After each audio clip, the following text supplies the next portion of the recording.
ایک آدمی جس کے پاس بڑی طاقت تھی، جنرل باجوہ، اس کا بہت بڑا ہاتھ ہے، بلکہ اسی کا ہاتھ ہے جو آج ہم یہاں کھڑے ہیں۔ جماعتیں جو اقتدار میں بیٹھی رہی ہیں یہ سب ایک طرف ہو گئی ہیں، اور اس وقت قوم کو سوائے آپ کی جماعت کے کوئی اور نہیں نظر آ رہا جو پاکستان کو اس مشکل وقت سے اب نکالے گا۔ اور یہ ہمیشہ یاد رکھیں کہ ہم اب تک یہ امید لگا کے رہتے تھے جی کہ چلیں جی پولیٹیشن نے برا کیا تو اسٹیبلشمنٹ آ جائے گی اور وہ بچا لے گی۔ اس وقت جدھر ہم کھڑے ہیں اس میں ایک آدمی جس کے پاس بڑی طاقت تھی، جنرل باجوہ، اس کا بہت بڑا ہاتھ ہے، بلکہ اسی کا ہاتھ ہے جو آج ہم یہاں کھڑے ہیں۔ اور میں پھر سے کیونکہ بار بار اپنی قوم کو یہ بتانا چاہتا ہوں کہ میں نے اس کو بتایا بھی تھا، اور میں نے شوکت ترین کو بھی بھیجا اس کو سمجھائیں کہ اگر آپ نے ہماری حکومت کو ڈی سٹیبلائز کیا، جو بڑی مشکلوں سے ایک بینکرپٹ ملک تھا جو ہمیں ملا تھا، آج وہ کوئی اخبار میں اشتہار آیا ہوا ہے جی کہ انہوں نے ڈیفالٹ سے بچا لیا پاکستان کو۔ یہ ابھی اسد عمر نے میرے سے پہلے آپ سے بات چیت کی تھی۔ اسد عمر فائنانس منسٹر تھے جب ہماری گورنمنٹ آئی 2018 میں۔ ذرا اسد عمر سے بعد میں پوچھیں کہ ہمارے اوپر کیا گزر رہی تھی جب ہمیں پتا چلا صرف $8 ارب کے ہمارے پاس ریزروز رہ گئے تھے۔ یہی اسحاق ڈار نے سارا پیسہ ایک ڈالر کو صرف مصنوعی طور پہ کنٹرول کرنے میں اس نے ہمارے اربوں ڈالر کے ریزروز غائب کر دیے۔ اور وہ ٹائم تھا جب جو تیل انٹرنیشنل مارکیٹ میں وہ آج کے مقابلے میں سب سے کم تھا۔ اس کی خوش قسمتی نون لیگ کی یہ تھی کہ ان کے دور میں تیل سب سے کم تھا۔ ہمارے دور میں تو وہ کرونا کے بعد سپر سائیکل آ گیا کموڈٹی کا، اوپر چلا گیا۔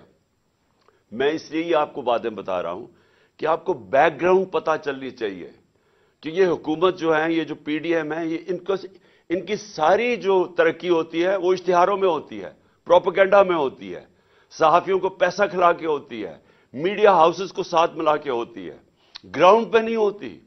کیونکہ اگر ہوتی تو جو ان کو حکومت ملی تھی، جو ہم چھوڑ کے گئے تھے، تو آج یہ حال نہ ہوتا کہ ساری دنیا کے سامنے بیکاریوں کی طرح پھر رہے ہیں اور ملک ڈیفالٹ کے قریب ہے اور پیسے مانگتے پھر رہے ہیں۔ یہ نہ ہوتا، کیونکہ ہمارے پھر سے اکنامک سروے آف پاکستان میں پڑھ لیں، ہمارے سب سے بہتر انڈیکیٹرز تھے پاکستان کی تاریخ میں۔ وہ ہم نے اچیو کیا تھا جو کسی اور گورنمنٹ نے نہیں کیا۔ ریکارڈ ہم نے ایکسپورٹس اور جو بھی exports, tax collection, remittances, service sector کی سب سے زیادہ ایکسپورٹس ہمارے دور میں ہوئی، اور زراعت جو کہ ملک کی ریڑھ کی ہڈی ہے، جو کسانوں سے پوچھے کہ کسانوں کے کیا حالات تھے اور آج کیا حالات ہیں، تو ادھر سے انہوں نے ملک کا جو آج کھڑا کیا تباہی کے کنارے پہ۔ یہ میں اس لیے آپ کو کہہ رہا ہوں کہ ہمیں اب سب کو مل کے اب جد و جہد کر کے اس ملک کو نکالنا ہے ادھر سے۔ اور میں یہ آپ کو کہنا چاہتا ہوں کہ ہم ہی وہ پارٹی ہے، ہم اب پوری ایک تیاری کر رہے ہیں۔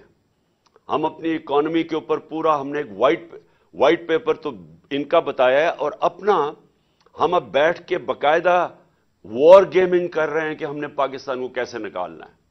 وہ کون سے اب انقلابی ہمیں قدم اٹھانے پڑیں گے کہ اپنے ملک کو اس دلدل سے نکالیں گے۔ اور میں ابھی بھی آپ کو کہتا ہوں، اگر کوئی اس وقت پاکستان کے اندر جماعت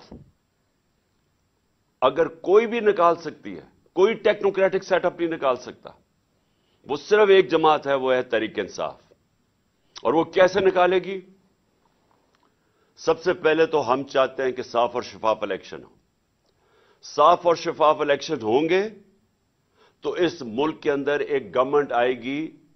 اگر پولیٹیکل انجینئرنگ نہ کی گئی، مجھے خوف یہ ہے کہ ہماری بدقسمتی سے اسٹیبلشمنٹ نے ماضی سے سبق نہیں سیکھے۔ مجھے افسوس سے کہنا پڑتا ہے، آج ہم پولیٹیکل انجینئرنگ دیکھ رہے ہیں ہوتے ہوئے۔ ایم کیو ایم کو اکٹھا کرنا، بیپ کو پیپلز پارٹی میں دھکیلنا بلوچستان میں،